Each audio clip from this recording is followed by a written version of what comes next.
Hello, everybody, and a warm greeting from everybody here at Contemplative Outreach in South Africa. It's a real joy for me to be a part of this celebrating the 40th anniversary of Contemplative Outreach. When we think of the number 40, we know in the Bible, I think it says it is about 157 references to the number 40, whether it be 40 days and 40 days and nights, 40 years. The number is very significant and it's actually a sacred number. So this idea of celebrating 40 is actually wonderful.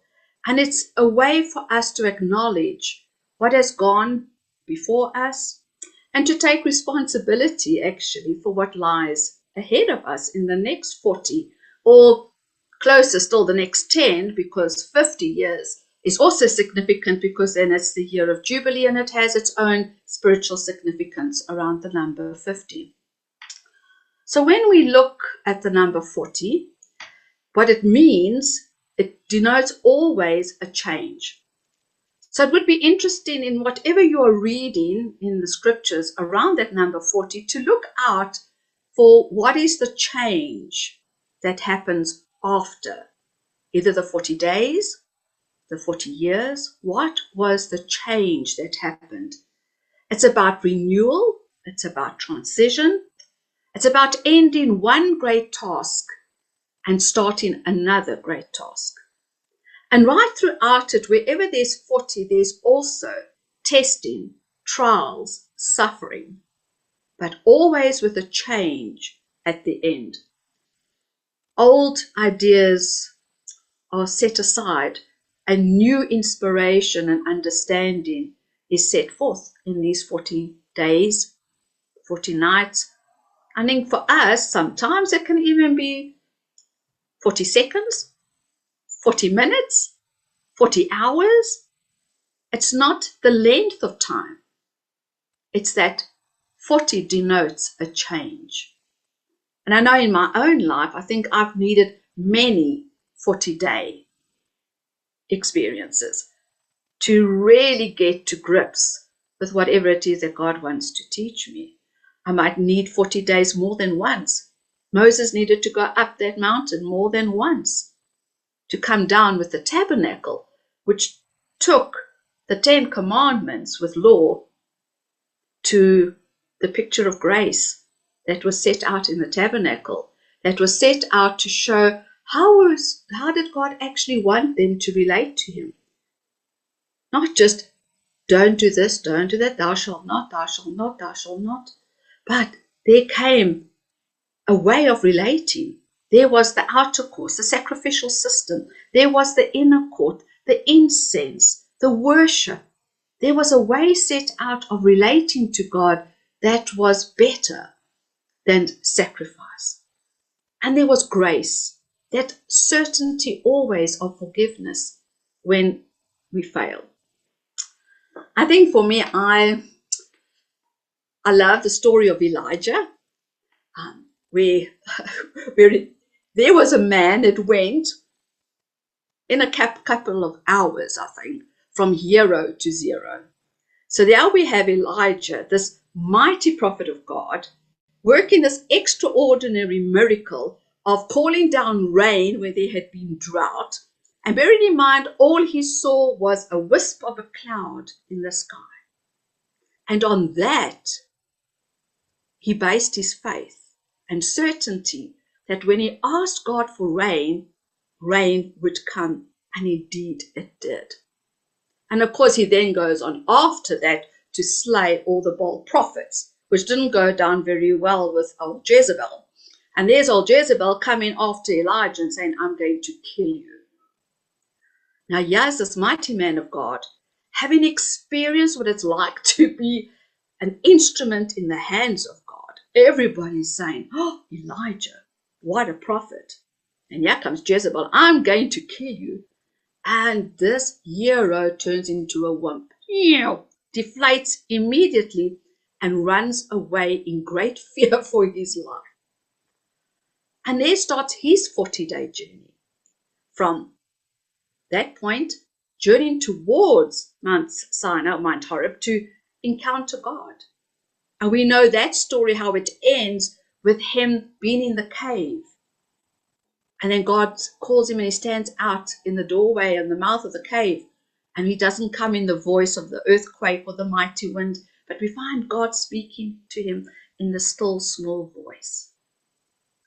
And I love this because I don't know about you, I've had those moments in my life where faith seems to be so strong and you seem to think nothing will get you.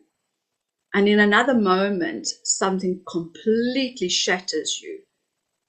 And you start that same journey toward God with so many questions, like Elijah did. Woe is me.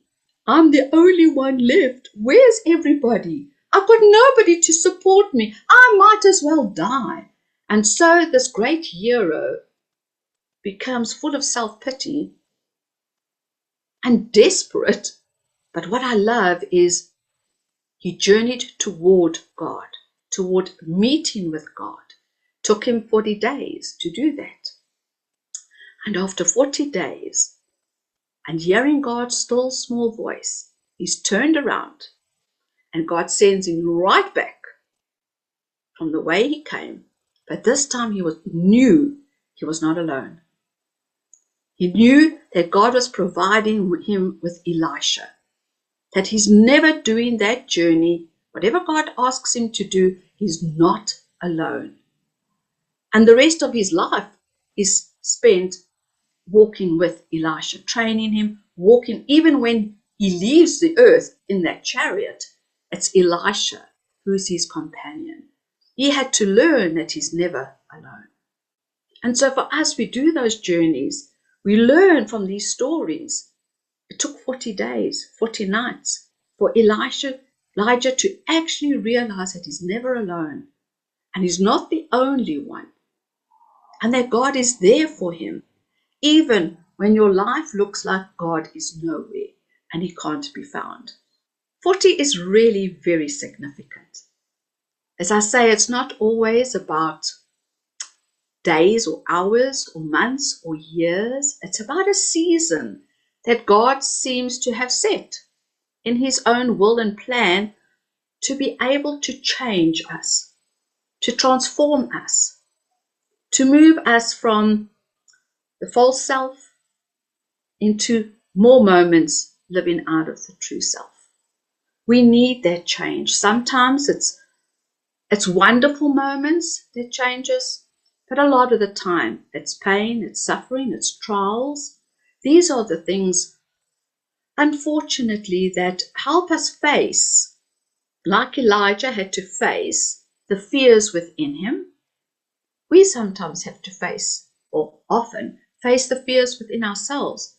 But the point is, can we keep journeying towards God while, even all the way if we're moaning, even all the way that we're crying out to God and saying, "No, I'm all alone, I can't do this." Whatever it is in that moment is your moment of self-pity and how you're seeing yourself.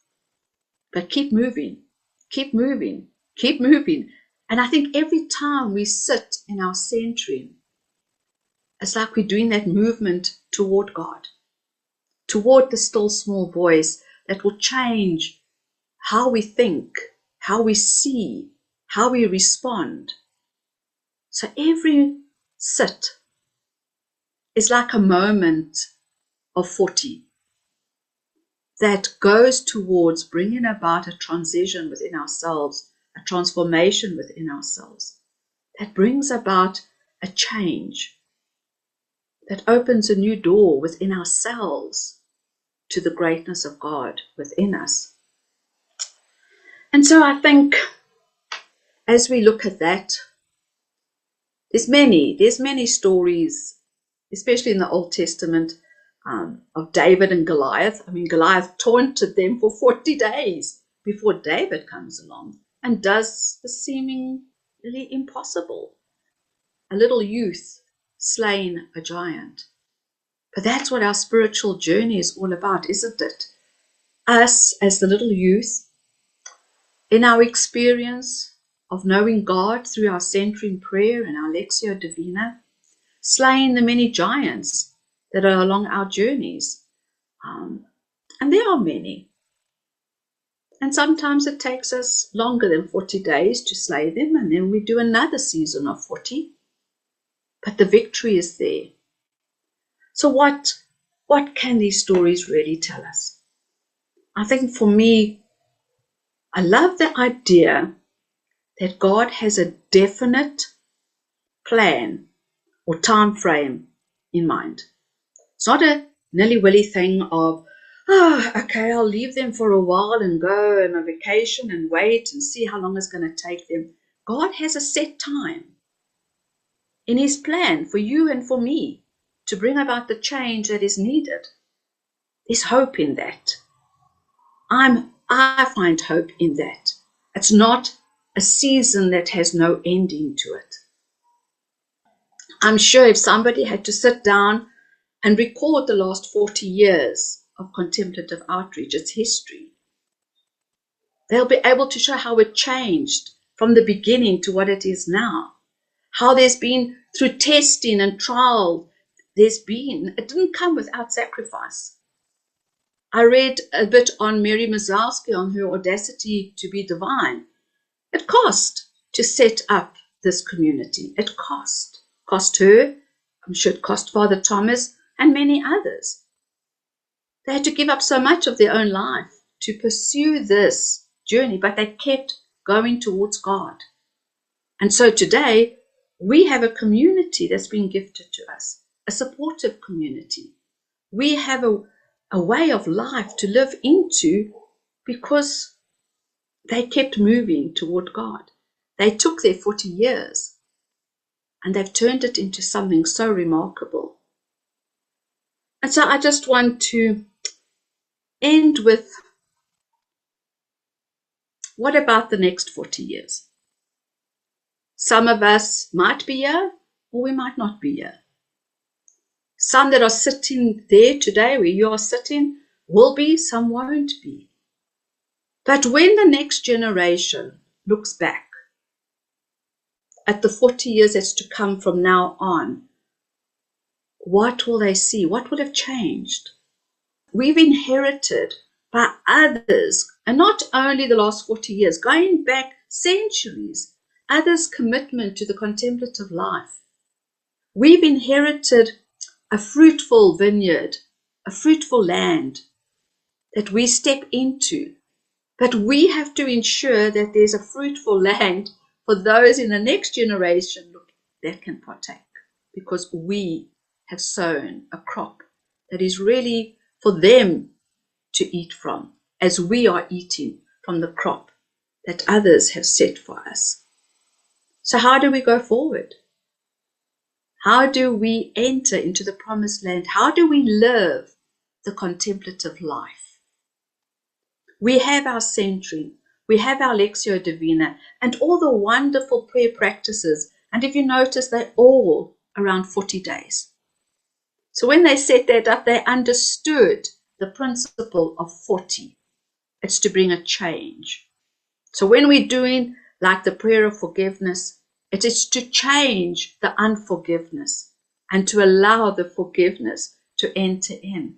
It's a new beginning, a new life that forms within us when we put that praxis into practice.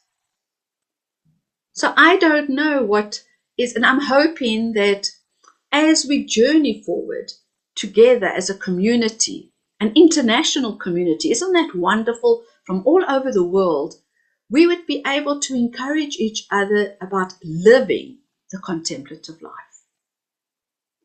And in living it, to stay faithful to God. And not like the Israelites did, kept going into rebellion, kept going into idolatry. That we would know how to sustain the communities that we're in, to be faithful, to help them grow, to help them blossom in this land, and to help them sow seeds for others to partake of in the generations to come.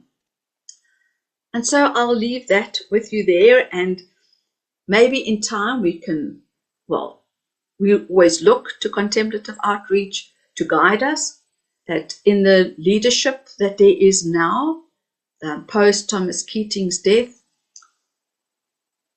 to go forward as he would have wanted us to do.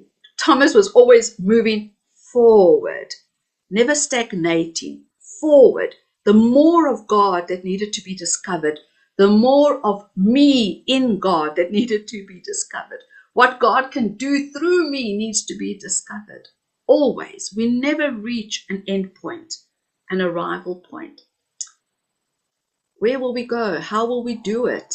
I think those are the challenges that lie ahead of us. But we do it together because we're a body and we're a community of like-minded, contemplative, living people. So bless you all. Goodbye.